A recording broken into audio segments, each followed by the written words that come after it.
Firstly, Tony, congratulations on another Wembley appearance. Third time in 4 years. You must be a very proud man. Yeah, we're proud. We're proud to be part of it. We're privileged and honoured to be proud of such a great occasion, and and be part of a terrific team and a special team.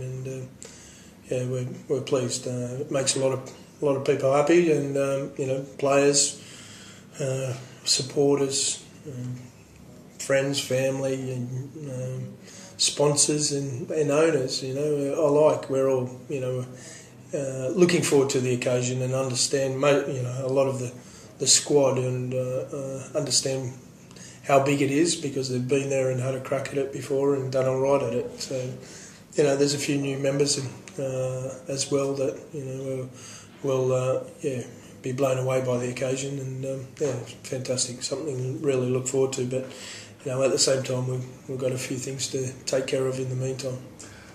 I keep saying to people, it puts a smile on the face of Warrington when Warrington get to Wembley.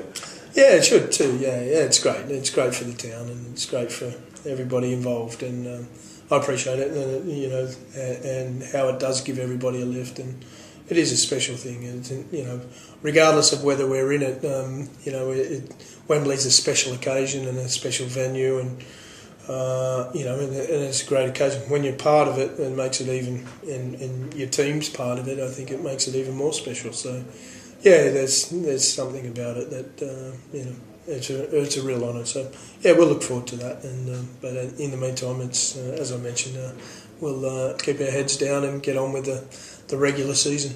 Yeah, you've got 6 weeks to plan for Wembley, but I mean, how much planning do you do for Wembley, and how much focus do you put on the league games?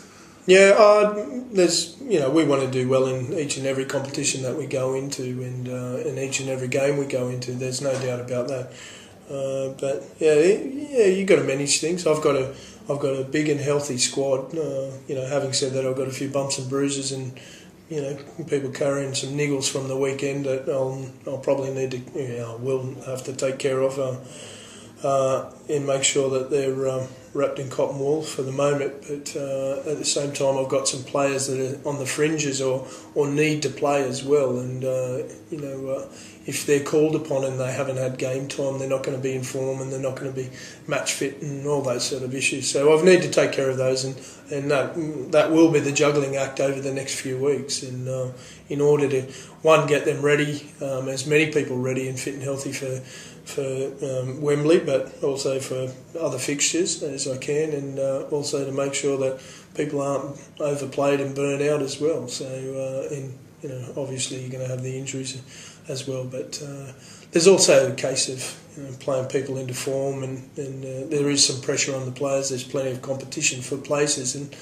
there's some players that didn't play on the weekend that were dreadfully unlucky not to be selected, that need an opportunity to show their wares again, and to put their name forward for weeks ahead. So will you be making many changes for the trip to Castleford? It depends what you call by many, but will there be changes? Yeah, most definitely. Most definitely. We have to. There's going to be a couple forced, a few forced. Trent Waterhouse has got some swelling of the knee. We'll check him out as the week goes on. Same for Carvel. We need to check him out, and another couple of bumps and bruises. So, whether they get pushed, we'll have to check out Lee and how his Achilles are going later in the week, and whether we play him again this week. All those sort of questions need to be answered. But at the same time, I've got young Gareth O'Brien, who was dreadfully unlucky not to be selected on the weekend, as well as Mike Cooper, and need to get Dave Solomona back into some playing fitness, as we know what he's capable of when he's in form. And got Richard Myler, who's ready to go, and Simon Griggs isn't too far off. He'll be back in the next few weeks, I hope. And we've got Rhys Evans, who's waiting for his opportunity, as well as somebody who's been there for many weeks in Matty Blythe. So we've got a multitude of players who need some game time and need the opportunity, as well as the players who have been doing a great job for us in recent weeks. Looking back at the Huddersfield game briefly, two standout performers for me were Gareth Carvel and Chris Hill. Absolutely outstanding, I thought. Yeah, no doubt about that. Their combination and their work together and with each other and behind each other was fantastic. One would take a drive and then another after that, and then sometimes another after that. But they were terrific. They really, I thought our forwards were terrific on the day and really stood up, and which allowed some of our generals at the back to really kick them to death or come up with some special plays. And then I thought it allowed Hodgson to have a super game. I thought he was terrific on the day, as well as Breers and Stephen Ratchford was another one of our generals on the day that really aimed up and stood out, and but that opportunity was certainly given to him by our forwards. Do you think Hodgson deserved the Man of the Match award against either of those forwards? Yeah, I do. I thought he had a special game, and we have an assessment process that we go through, and it's a scoring system, and he blew it away. He got our highest total for the year, and which backs up the fact. It just backs up the fact that he was best on park. As to some of the reasons why he was best on park, certainly down to the way our forwards played. There's no doubt about that, and I think he would attribute his performance to the how well the forwards as a whole played, and some of the individuals that you mentioned. They certainly made it easy for him to do his job well. Now, is the main goal the grand final? Oh, no. We want to do well in each and every one of the competitions. We haven't even thought about grand finals. We haven't qualified for the grand final. We've qualified for a final, and that's important to us. But this week is the most important game of the week of the year for us so far, and that's how we approach each and every game. It's important for us to get out there and maintain our form and maintain our our standards that we've set for ourselves. Whether it's the same team as last week or not, it doesn't matter. Our standards should not drop, and we're trying to set our high standards. And I think we've got a good enough squad and a healthy enough squad to get out there and perform to the same sort of standard each and every week. And that's what we're striving for and hoping to do each and every week. Now, the Challenge Cup final is going to be a repeat of the one against Leeds in 2010. Do you envisage a very different final to the one we had last time? I don't know. Who knows? Anybody who predicts sport, you can't. And I don't think last time we played has any bearing on it. There's memories there for that may which inspire Leeds, but it may which inspire the players that were there playing for us as well. So, we'll address all that as it gets closer. But I'm not a big one for because of what happened last time that it has much effect. Wembley is about composure and exercise, and and executing your best plays and coming up with the right plays at the right time under pressure. And it's a high pressure game, and Leeds have shown that they're able to play at the high pressure games at the back end of seasons, and we've showed that we can do that on occasions as well. So it'll be two very, very good rugby league teams going and playing an attractive rugby league. Both of them like to attack and like to score tries, and both are very dangerous. So I think it'll be a fantastic final. But as I mentioned, we've got a bit of work and hard work to do before then.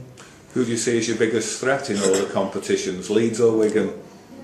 And Catalan and whoever else is in the midst of certainly in the Challenge Cup it's Leeds, because that's all that's left. In the others we're all alive and kicking, and who makes the top 8 and who finishes in what position, all that's yet to be determined. But no, we certainly don't look at it as in those sort of terms of biggest threat. I'll be honest, the biggest threat it is ourselves, and making sure that we handle each and every game in the best way we can. And if we do that, we give ourselves, if we handle things well, we give ourselves a chance. And there's a lot of very good rugby league teams, and to be successful in either competition, a lot of things have to go for you and work for you, and fall into place. It's not so straightforward. You need things to line up very, very well to be champions in any competition. So yeah, we're striving for that sort of those sort of levels, and if we can achieve that, we'll be pleased. When you say your biggest threat could be yourselves, is that complacency possibly? Oh no, injuries and not taking care of yourself and not training with the right sort of attitude, or overtraining and all sorts of things are incorporated there. It's not just a complacency thing by any means.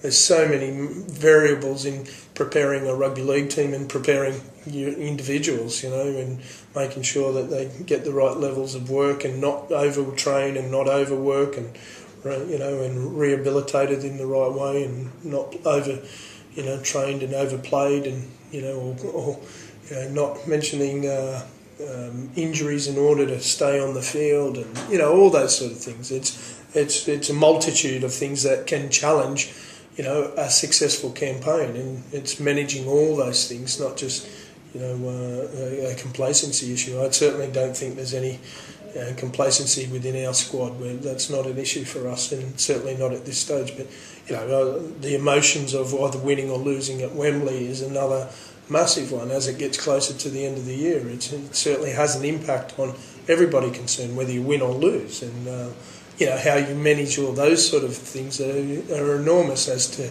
how the remainder of your campaign goes. So, it's complex. If it's said real quick and it's simple.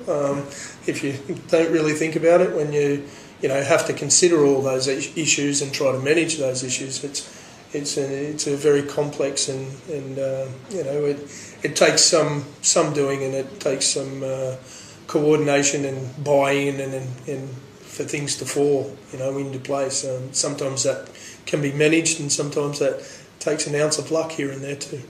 And certainly with the competition for places, there's certainly no room for complacency. No, that's a good thing for us at the moment, and that's the beauty of us making sure that people don't overplay, and we've got a healthy squad, and we've got some players who need to play as well, and that keeps people on their toes, and that also gets people in form and top form for when it's needed. So anybody who puts out a substandard performance at the moment, is running the risk of not getting selected for when they either think it's more important, or so each and every occasion is important for them, and that's a healthy position to be in, and so each week is an opportunity for them to stake claim to the next week or bigger games down the track. So they're massively important, each and every fixture. Okay, Tony, as always, thank you for your time. Thanks, Gary.